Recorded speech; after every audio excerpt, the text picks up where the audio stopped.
world. Oh, oh, oh, oh, oh, oh, oh. Any other things going on? Kind of like you're going Do you agree? on. Obviously, you don't agree with that, but what do you say to that? Here's the truth about me. I come from a very busy lifestyle since I was a little kid. I used to do, my parents were divorced when I was in kindergarten. I split time with them. I was a scholar. I was a scholar in school. I played athletics. I used to do acting. I was doing plays and commercials and things as a kid. Going to high school, I was in student body. I was, in honors classes. I was captain of the football team and captain of the wrestling team. I had a job, and that carried into college and now into this. So that's the only way that I operate, is busy. That's the only way I function. I'll lose my mind if I have to sit around and think about fighting all day. It won't happen. I love being busy. I love being a guy that juggles a lot of things. That's who I am. So he can think whatever he wants. He's not gonna be thinking about much when I put my fist on his chin, and that's all that I care about. You guys have had some words going back and forth. Has there been anything that you said that you felt like it was a little below the belt, or just any particularly bothersome to you? No, it's all good. What is it? All is fair in love and war? Something like that. I don't care what he says. I don't listen. People are like, do you feel this and do you feel that? I'm like, I haven't listened. One of the great parts about being busy, I don't have time to listen to what this guy has to say. What were you doing before you got here? I took a 1 hour nap, so my hair's probably a little bedhead. So got up, threw the suit on, and then we were doing media all day. I got up at 6:45 a.m.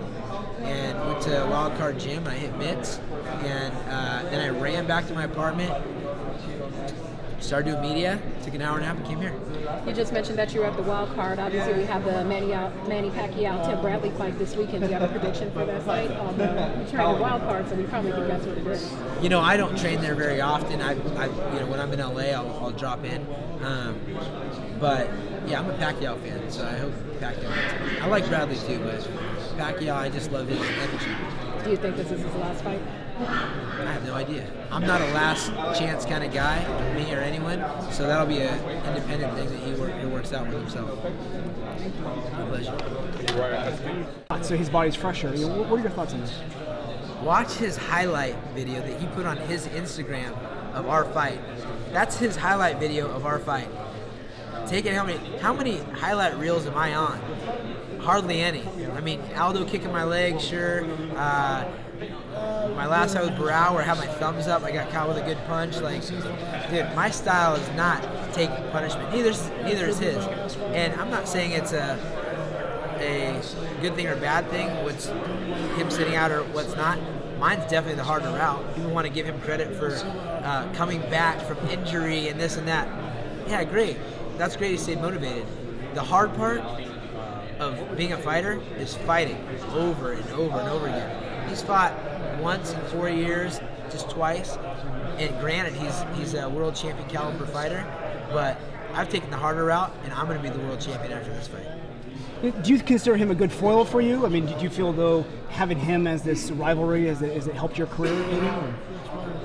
I'm sure. I mean, I don't know if it's helped my career. I haven't gone anywhere, but it's great to have someone you don't like in the sport, because I like a lot of the guys in this sport. I mean, I have a lot of friends in the sport, and it's difficult for me to get some animosity, and Dominic makes it easy. So, like I said, he's a natural at being irritating, and I think, it's been a great rivalry, and I look forward to, putting him on his butt again and getting the finish. To expand on that question, I think a lot of fans, because of your rivalry, are excited to see you guys in the octagon, because you guys do clearly dislike each other. So, perhaps that's helped, you're getting another title shot.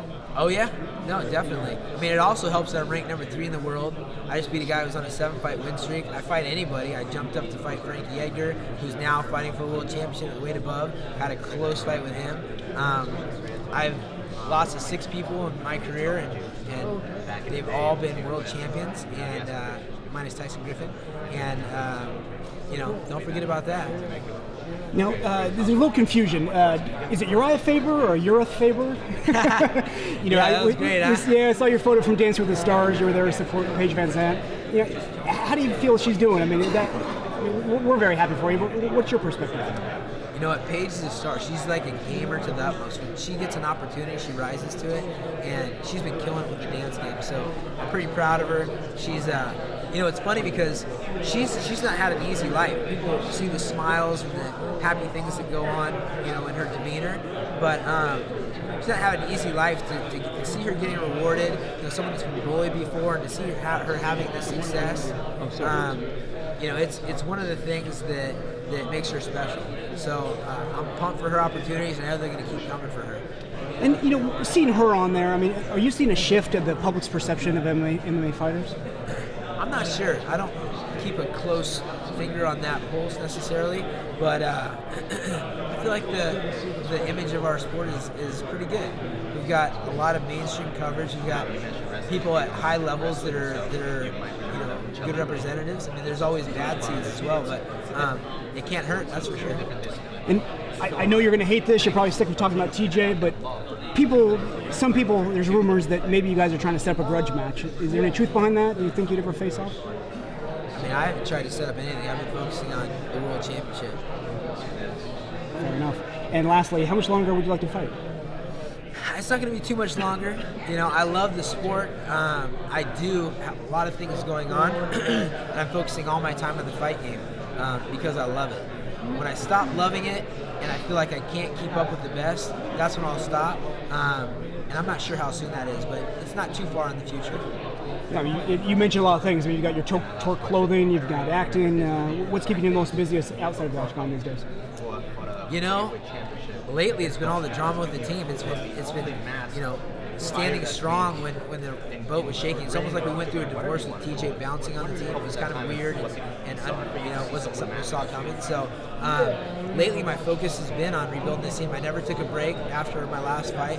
I stayed in the gym. I was there for guys like Cody Garbrandt, who's going to be a superstar in the sport, Andre Feely, and Paige VanZant, and our young guys that are upcoming. I think, you know, I remember that I'm the one that started this team, and it's been through, you know, giving back, not only money, but time and energy and focus. And I've had some guys that really stepped up on the team, like Justin Buckles, Danny Castillo, Chris Holdsworth, Fabio Prado, Coach Joey, and Master Tong. This team means a lot to people. So I had to stand there, be a pillar for the team, and it's really coming together.